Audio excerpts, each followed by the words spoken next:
नमस्कार, मी पंजाब डक 17-18 दररोज वेगवेगळ्या भागात सरी येणार आहेत म्हणून हा अंदाज लक्षात घ्यायचा।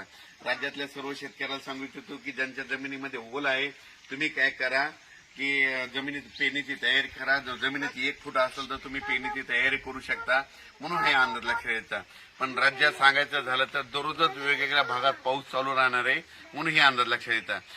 सरी चालू राहणार आहेत म्हणून सर्व शेतकऱ्यांनी सर्वदूर एखाद्या पाऊस पडणार नाही पण भाग बदलत बऱ्याच ठिकाणी पाऊस चालूच राहणार आहे म्हणून हा अंदाज लक्षात घ्यायचा। पूर्व विदर्भ, पश्चिम विदर्भ, दक्षिण महाराष्ट्र, उत्तर महाराष्ट्र, कोकणपट्टी, खानदेश, मराठवाडा या सगळ्या भागामध्ये वेगवेगळ्या भागामध्ये दररोजच पाऊस आहे। एकदम पाऊस काय उघडणार नाही त्याच्यामुळे काही चिंता करायची गरज नाही म्हणून पेरलेला देखील तुमचा उगवणारच आहे म्हणून हा अंदाज लक्षात घ्यायचा। आणि योगायोगानं आज मी नगरला जात असताना की मी काल लगेच याला बातमीमध्ये बघितले की वांजोळ्याच्या इथं वांजोळ्या या ठिकाणी वीज पडली तर मुद्दामून या ठिकाणी भेट द्यायला आलं आणि पाहू शकता हे वीज अशी पडली त्या कळसाचा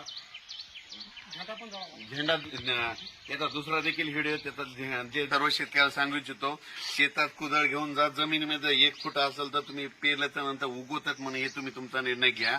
पेरू शकता, पाऊस तर येणार आहे, पावसाचं काम करतं।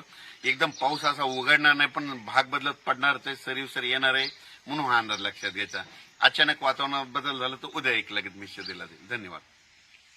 परत एक माझी सर्व शेतकऱ्याला विनंती की आता जे म्हणजे आज 15 जून पासून जे पाऊस पडणार आहे तर त्याच्यामध्ये विजेचं प्रमाण जास्त असणार आहे, वारं सुटणार आहे।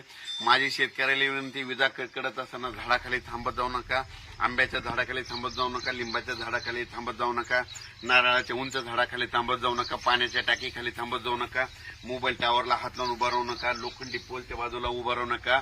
या भागावर जास्त विजा चमकत्या